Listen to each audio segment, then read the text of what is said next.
Guys, nakabili tayo ng manok sa merkado. Atong gi-adobo para maulam sa panihapon. So, ito na lang ulam namin.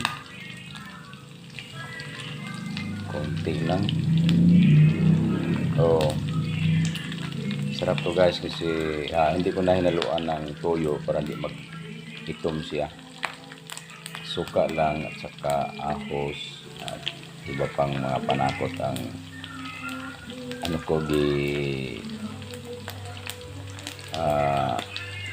ayan, marinate. Ito